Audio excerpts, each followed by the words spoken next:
ஒரு இன்ட்ரெஸ்டிங்கான பிளாட்டை கொஞ்சம் கூட போர் அடிக்காமல் கொண்டு போயிருக்காங்க வா வாத்தியாரை.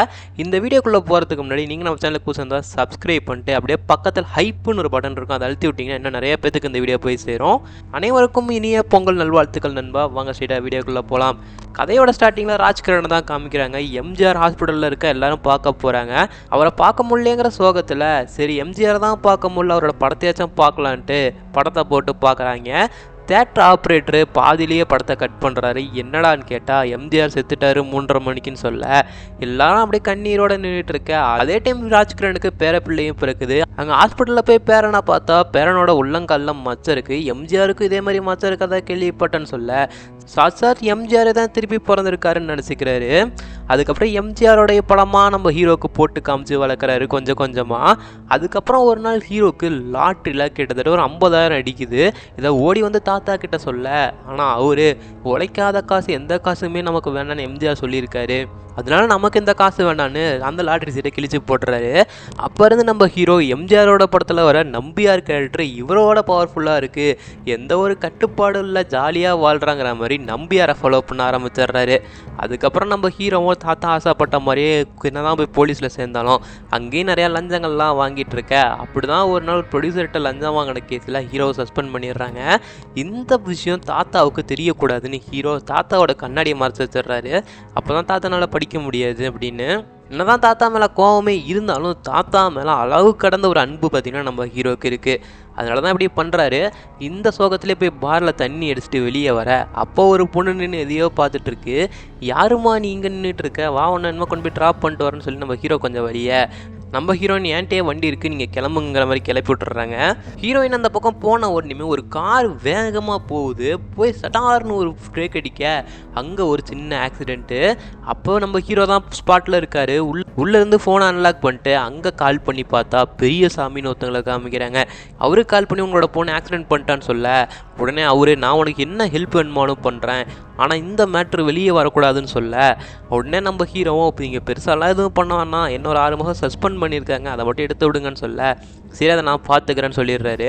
ஆக்சுவலி பெரியசாமிங்கிறது சிஎம் லெவலுக்கு பார்த்தீங்கன்னா தெரிஞ்சவர். அந்தளவுக்கு பார்த்தீங்கன்னா ஒரு பினாமின் கூட வச்சுக்கலாம். அப்படியே கட் பண்ணால் நம்ம ஹீரோ மேலே இருந்தால் சஸ்பெண்ட் ஆர்டரும் இப்போ கேன்சல் ஆகிடுது. திருப்பி இவரு வேலைக்கு வர ஆரம்பிச்சிடுறாரு. வந்த உடனே ஒரே அளப்பறம் தான் போலீஸ் ஸ்டேஷனில். அதே சைடு இந்த பக்கம் பெரியசாமியும் சிஎம்மையும் காமிக்கிறாங்க. ஆக்சுவலி பெல்கோங்கிற ஒரு கம்பெனி வரப்போகுது. அது மூலிமா பெரிய ஒரு ப்ராஃபிட்லாம் எடுக்க போகிறதா இருக்காங்க இவங்க. ஆனால் அது வரக்கூடாதுன்னு தடுக்கிறதுக்குன்னே ஒரு செட் ஆஃப் மக்கள் போராட ஆரம்பிச்சிருக்காங்க. இதெல்லாம் தடுக்கிறதுக்கு தான் பெல்கோ கிட்ட இருந்து கிட்டத்தட்ட 140 மில்லியன் அவங்க தராங்க. இந்த ப்ரொட்டஸ்ட்டை இவங்க தடுத்து அவங்களோட கம்பெனி இங்கே வரத்துக்கு மட்டும்.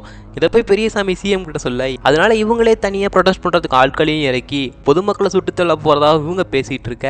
அப்படியே கட் பண்ணால் நம்ம ஹீரோவை காமிக்கிறாங்க. நம்ம ஹீரோ தான் ஹீரோயினை பார்த்துருப்பாங்களா, அவங்களோட அட்ரஸை கண்டுபிடிச்சி அவங்களோட வீட்டுக்கே போக நம்ம ஹீரோயினை அவங்கள பார்த்த உடனே உனக்குள்ள ஒரு பெரிய மாற்றம் வரப்போகுது, அதாவது பெரிய குண்டே வெடிக்க போகுதுங்கிற மாதிரி நம்ம ஹீரோ மேலே ஏதோ சின்ன ஃபீலிங் பார்த்தீங்கன்னா நம்ம ஹீரோயினுக்கு தோணுது. ஆக்சுவலி ஹீரோயின் இந்த மாதிரிகளை பற்றி ரிசர்ச் பண்ணுறவங்க கூட வச்சுக்கோங்க. அதே டைம் ஒரு ஷாக்கிங்கான நியூஸ் ஒன்று யூடியூப்பில் இந்த மஞ்சள் ஹேக்கர்ஸ்னு ஒரு பேஜில் சிஎம்மும் பெரியசாமியும் பேசுனதை ஒரு அனிமேஷன் வீடியோவாக போட்டு விட்டுறானுங்க. இது பெரிய லெவலில் ரீச் ஆக இதனால சிஎம்க்கு பெரிய பிரச்சனையாகுது. அவங்களை எப்படியாவது கண்டுபிடிச்சான்னு சொல்லி ஸ்பெஷல் டாஸ்க் ஃபோர்ஸ்லாம் ரெடி பண்ணுறாங்க. இதை தெரிஞ்சுக்கிட்டு நம்ம ஹீரோ உள்ள பூந்தா நாமளும் நிறையா காசு அடிக்கலாங்கிறதுனால ஸ்ட்ரெயிட்டாக போய் பெரியசாமிக்கிட்டேயே பேசி அவரு போய் அந்த ஸ்பெஷல் டாஸ்க் ஃபோர்ஸில் சேர்ந்துக்கிறாரு. அதுக்கப்புறம் நம்ம ஹீரோ கொடுத்த பிளானை வச்சு அவங்களையும் கண்டுபிடிச்சி அரெஸ்ட்டும் பண்ணிடுறாங்க. அதே டைம் மேலிடத்துல வந்து அந்த 4 பேர்த்தையும் போட்டு தள்ளுங்கிற மாதிரி ப்ரெஷர் வர அதனால சரி அதுக்கான ஏற்பாடுலாம் பண்ணுங்கன்னு சொல்லி எல்லாத்தையும் ரெடி பண்ணிட்டு இருக்கானுங்க. அதே டைம் நம்ம ஹீரோவோட தாத்தாக்கு அவரோட கண்ணாடியும் கிடச்சிருது. அந்த எடுத்து அந்த பேப்பரையும் படித்து பார்த்துட்றாரு. இதெல்லாம் வெறும் பொய்யான கேஸ், என்னோட பேராண்டி எம்ஜிஆர் வழியில் பிறந்தவன், அவன் இந்த மாதிரி தப்பான வழிக்கெலாம் போக மாட்டான்னு சொல்ல சரி நம்ம இங்கே ஸ்டேஷனில் விசாரிக்கிறேன்னு கிளம்புறாரு. உடனே ஹீரோட அப்பா தான் நிறுத்தி நீங்கன்னு எந்த காலத்தில் இருக்கீங்க, ஃபஸ்ட்டு எம்ஜிஆரை விட்டு வெளியே வாங்க, நீங்கள் ஆசைப்பட்டீங்கன்ற ஒரே காரணத்துக்காக தான் போய் போலீஸில் சேர்ந்தோம், அதுக்காக பல லஞ்சம் கொடுத்துருக்கு, அதெல்லாம் வசூலிக்கணும்னா இந்த மாதிரி தானே போய் ஆகணும் அப்படிங்கிற மாதிரி சொல்ல இதெல்லாம் கேட்ட தாத்தாவும் ரொம்ப ஃபீல் பண்ணிகிட்டு இருக்க. உடனே அம்மா ஹீரோக்கு கால் பண்ண ஹீரோ நான் வேலையாக இருக்கேன், கொஞ்ச நேரம் அவரை உட்காரவே நான் வந்துடுறேங்கிற மாதிரி சொல்ல இதனால ஹீரோவுக்கும் கொஞ்சம் மனசு கஷ்டமாக தான் இருக்குது. உடனே அதுக்கப்புறம் ஃபோன் பண்ணி தாத்தா இறந்துட்டாருன்னு சொல்ல நம்ம ஹீரோ கண் கலங்கிட்டே போய் அங்கே நிற்கிறாரு. அதே டைம் இந்த பக்கம் 4 பேர்த்த என்கவுண்டரில் போகிறதுக்கு ரெடி பண்ணிட்டாங்க. நம்ம ஹீரோ எம்ஜிஆர் மாதிரி வேடத்தெல்லாம் போட்டு ஒரு வெள்ளை குதிரையில் வராரு. அங்கேருந்து அவங்கள காப்பாற்றி கூட்டிகிட்டு போயிடுறாரு. என்னடா நடக்குதுன்னு சொல்லி பார்த்தா நம்ம தாத்தா தான் மேலே போய் எம்ஜிஆர் கிட்ட பேசுகிற மாதிரி காமிக்கிறாங்க. உங்கள் வெள்ளை பிறந்த பையனை நீங்கள் கைவிட்டுறாதீங்கிற மாதிரி எம்ஜிஆர்கிட்ட சொல்ல, நான் பார்த்துக்கிறேன்ப்பா அப்படிங்கிற மாதிரி சொல்ல, நம்ம ஹீரோ மேலே ஒரு எம்ஜிஆர் இருக்கிற மாதிரி அப்படியே கிரியேட் பண்ணுறாங்க. அடுத்த நாள் காலைல பார்த்தா நம்ம ஹீரோ மேலே தன் டேங்க் மேலேருந்து எந்திரிக்கிறாரு. என்னடா நடக்குது இங்கே, எங்கடா நான் இப்படா இங்கே வந்தங்கிற மாதிரி ஹீரோ பார்த்துட்டு இருக்கேன். அப்போ தான் தெரியுது நம்ம ஹீரோக்கு நைட்டு நடந்தது எதுவுமே ஞாபகம் இல்லைன்னு. அப்படியே கட் பண்ணால் இந்த 4 பேர் தப்பிச்சிட்டாங்கன்னு தெரிய அந்த பக்கம் வேறு பெரிய ப்ரெஷர் ஆகுது. அதுக்கப்புறம் டெய்லியுமே நைட் ஆனால் உள்ள வாத்தியார் வந்து நம்ம ஹீரோ உடம்புக்குள்ளே போகுது. அவர் தப்பு செய்கிற எல்லா இடத்துக்கும் போய் தட்டி கேட்டுட்ருக்காரு. இதெல்லாம் பார்த்தா நம்ம ராஜ்கிரனோடைய ஃப்ரெண்டு கூட அவரும் ஒரு எம்ஜிஆர் ஃபேன் தான்.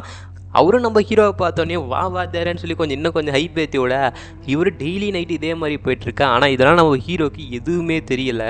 இது தெரியாமல் அந்த வாத்தியாரை முதல்ல பிடிக்கணுண்டாங்கிற மாதிரி போலீஸ் ஃபோர்ஸில் நம்ம ஹீரோவே அவரை தொலைவிட்டு இருக்காரு. இங்கே இவ்வளோ பிரச்சனை போய்ட்டுருக்கேன். ஹீரோவோட அம்மா மேலே போய் பார்க்க ஒரு 4 பேர் இருக்கானுங்க. அதை பார்த்த உடனே நம்ம ஹீரோ கால் பண்ணி சொல்ல, நம்ம ஹீரோவும் உள்ளே வந்து பார்க்குறாரு. நீங்கள் எப்படி இங்கே இருக்கீங்க, உங்களை தான் அங்கே தொலைவிட்டு இருக்காங்கன்னு சொல்ல, என்ன வாத்தியாரை நீங்கள் தான் காப்பாற்றிட்டு வந்தீங்கன்னு சொல்ல, உடனே நம்ம ஹீரோக்குள்ளே இருக்கிற வாத்தியார் ராமுக்கு அது தெரிய வர கொஞ்ச நாள் ஆகும். ராமுவை நான் பார்த்துக்கிறேன், நீங்கள் உங்கள் வேலையை பாருங்கிற மாதிரி சொல்லிடுறாரு. அப்போ கூட நம்ம ஹீரோக்கு எதுவுமே ஞாபகம் இல்லை. இது இப்படி போயிட்டுருக்க ஒரு நாள் நைட்டு இந்த பார் ஓனர் நிறையா பார்த்தீங்கன்னா காசை கொடுத்து இந்த பாரை நடத்திட்டு இருக்கான். நிறைய இல்லீகலான விஷயங்கள்லாம் பண்ணிகிட்டு இருக்க. நம்ம வாத்தியார் உள்ளே பூந்து அவனை அடித்து போட்டு வெளியே வர நம்ம ஹீரோயின் பார்த்துட்றாங்க. ஹீரோயின் பார்த்துட்டு அவங்ககிட்ட பேசிகிட்டு இருக்கிறதா இந்த பக்கம் இருக்கிற அந்த போலீஸ்கார கும்பலும் பார்த்துட்றாங்க. உடனே அந்த பொண்ணை தூக்கினதான் லீடு கிடைக்கணுங்கிற மாதிரி அந்த பொண்ணை தூக்கிட்டு வந்து ஹீரோ முன்னாடியே கட்டி போட ஹீரோயினும் என்னவங்களால ஒன்றுமே பண்ண முடியாதுக்கு மேலே சிரிச்சுக்கிட்டே சொல்ல, என்னடி சுத்தமாக பயமே இல்லாமல் இருக்குன்னு கேட்டால் வா வாத்தியாரன்னு சொல்லி நம்ம ஹீரோயின் சொல்ல, அப்படியே பார்த்தீங்கன்னா லைட் ஆஃப் ஆகுது. நம்ம ஹீரோ அங்கே இருக்கவங்க எல்லாத்தையுமே வாத்தியார் கெட்டப்லேயே அடித்து போட்டு அங்கே வந்து கிளம்பிடுறாங்க. ஆக்சுவலி இப்போ வரைக்குமே ஹீரோக்கு வந்து அவருக்குள்ளே தான் வாத்தியார் இருக்காருங்கிறதே தெரியாமல் இருக்குது. அதுக்கப்புறம் வாத்தியாரோட ஹைட்டு எல்லாத்தையுமே மேட்ச் பண்ணி பார்க்க போலீஸ் ஸ்டேஷன்லேயே நம்ம ஹீரோவாக தான் இருப்பாங்களா அப்படிங்கிற மாதிரி டவுட்லாம் வருது. அந்த ஃபைட்டில் வாத்தியாரோட கைரேகை கிடைக்க நம்ம ஹீரோட கைரேகையை மேட்ச் பண்ணி பார்க்கலாம்னு சொல்லி ஃபாரன்சிக் டிபார்ட்மெண்ட்டுக்கு அனுப்பிவிட இது ஒரு சின்ன ஒரு சந்தேகம் தான், நீங்கள் கோஆப்ரேட் பண்ணுங்கிற மாதிரி நம்ம ஹீரோ போக அப்போ அந்த ஹேக்கர்ஸ் ஃபோன் பண்ணி நீங்கள் போய் உங்கள் கைரேகை கான்ஃபிடென்ட்டாக கொடுங்க, அது கூட அந்த வைஃபையில் மட்டும் இந்த ஃபோனை மட்டும் கனெக்ட் பண்ணுங்கள், நாங்கள் அந்த வைஃபை மூலிமா ஹேக் பண்ணி நோ மேட்ச்னு சொல்லி போட்டுறோங்கிற மாதிரி சொல்ல நம்ம ஹீரோ போய் கொடுக்க அங்கே நோ மேட்ச்னு வந்து நம்ம ஹீரோ எஸ்கேப் ஆயிடுறாரு. அந்த டைமில் இந்த 4 பேர்த்துக்கும் இந்த டோட்டலாக அந்த சிஎம்ஏ க்ளோஸ் பண்ணுற அளவுக்கு ஒரு ஆதாரம் கிடச்சிருக்கு. இந்த பெரியசாமியும் சேர்த்து இதை கொண்டு போய் வாத்தியார்கிட்ட கொடுக்க வாத்தியார் நைட்டோட நைட்டாக எல்லா நியூஸ் டெலிவிஷனுக்குமே அந்த ஒரு நியூஸை சப்ளை பண்ணிடுறாரு. அதே டைம் இந்த பக்கம் வாத்தியார் பண்ண வேலையில் பெரியசாமியோட டோட்டல் சொத்தை காலி ஆயிடுது. ஏன்னா அவன் 140 மில்லியன் கொடுக்குறேன்னு சொன்னான்ல, ஆனால் இவங்க அதுக்கான ஸ்டெப்ஸ் எதுவுமே எடுக்காதனால அந்த பெல்கோ கம்பெனி பெரியசாமியோட சொத்தை ஃபுல்லாக எழுதி வாங்கிடுறாங்க. ஒரே நாளில் இவ்வளோ சொத்து போனதுனால பெரியசாமி வாத்தியாரை போட்டேன் அவனு சொல்லி இருக்கிற எல்லா ரவுடிஸையுமே இறக்குறாங்க. நம்ம ஹீரோ எல்லா டெலிவிஷனுக்குமே சப்ளை பண்ணிகிட்டு இருக்காருல்ல, அவரையே பின்தொடர்ந்து வர நம்ம வாத்தியாருக்கு இது தெரிஞ்சு போச்சு. ஸ்ட்ரெயிட்டாக ஒரு குடோனுக்கு கூப்பிட்டு போய் அங்கே செம்மையான ஃபைட்டு எல்லாத்தையும் அடித்து பறக்க விட்டுட்ருக்காரு. எல்லாருமே ஒருத்தன் மட்டும் குத்து வாங்கின மாதிரி அப்படியே படுத்துட்டு இருக்கான். அவனை காப்பாற்றலாமேன்னு வாத்தியார் கிட்ட போக அவன் கத்தி வச்சு சுருக்கிட்டு அங்கே வந்து ஓடிடுறான். அத்தனை நடிப்பு மக்களே. அதுக்கப்புறம் வாத்தியார் அந்த குதிரை மேலேயே ஏறி அப்படியே வெளியே வந்துட்டு இருக்காரு ரத்தத்தோடையே. அதை பார்த்த மக்கள்லாம் அவரை காப்பாற்றுறதுக்காக கொண்டு போய் ஹாஸ்பிட்டலில் சேர்த்துறாங்க. அடுத்த நாள் காலையில் பார்த்தா நியூஸும் வெளியே வந்துடுது. ஆக்சுவலி இது என்ன நியூஸ்னா, சிஎம்ஓ பெரியசாமியும் பேசுனாங்கல்ல, இந்த மக்கள் மாதிரி ப்ரொட்டஸ்ட் பண்ண வச்சு அவங்களே போட்டு சொல்கிறேன்னு இந்த ஒரு வாய்ஸ் ஓவர் தான் வெளியே வந்திருக்கு. இதனால சிஎம்மோட ஆட்சியே ஃபுல்லாக அஸ்தமனம் ஆயிடுது. அதுக்கப்புறம் சிஎம்ஓ இதுக்கெலாம் காரணம் பெரியசாமி தாங்கிறதுனால பெரியசாமியை போகிறதுக்காக அவங்க ஆட்கள் இருக்க அப்போ தான் பாபி சிம்மா உள்ளே வந்து பெரியசாமியை அவங்களோட பொண்ணையும் போட்டுடுறாங்க. மக்கள்லாம் வாத்தியாரை பார்க்கறதுக்காக வெளியே நிற்க நம்ம ஹீரோவும் வாத்தியார் மாதிரி கெட்டப் போட்டுக்கிட்டே வெளியே வர்றாரு. ஆனால் இந்த டைம் வந்தது வாத்தியார் கிடையாது, நம்ம ஹீரோ தான். நம்ம ஹீரோ ஆக்சுவலி எம்ஜிஆரை ஃபாலோ பண்ண ஆரம்பிச்சிட்டாரு. இதுக்கு மேலே தப்பு நடந்தால் வாத்தியார் எல்லா இடத்துக்குமே வருவார் அப்படிங்கிறத தாண்டி நம்ம ஹீரோ என்ன தான் உள்ளே இவ்வளோ ஊழல் பண்ணியிருந்தாலும் கடைசியாக அவர் ஒரு எம்ஜிஆராக மாறிட்டார். அப்படியே இந்த ஒரு கதை இங்கே முடியுது நண்பா. ஸோ உங்களுக்கு இந்த வீடியோ பிடிச்சிருந்தா மறக்காமல் லைக் பண்ணிட்டு நம்ம சேனலை சப்ஸ்கிரைப் பண்ணிக்கோங்க. என்னோட பர்சனல் ரிவ்யூ கேட்டிங்கன்னா படத்துக்கு 5/5 கொடுக்கலாம். ஏன்னா ரொம்ப நல்லா தான் இருந்துச்சு. ரொம்ப நாளைக்கு அப்புறம் ஒரு பழைய படம் பார்க்குற ஃபீல் அந்தளவுக்கு கொண்டு போகாமல் நலன்குமார் சாமி படத்தை ரொம்ப சூப்பராக கொண்டு போயிருந்தார். ஸோ நீங்களும் மறக்காமல் இந்த படத்தை பாருங்கள். இந்த ஸ்டோரியோட ஒப்பீனியன் என்னன்னு சொல்லி கீழே இருக்கிற கருத்து பெட்டியில் போட்டு நம்ம சேனலை மறக்காமல் சப்ஸ்கிரைப் பண்ணிக்கோங்க.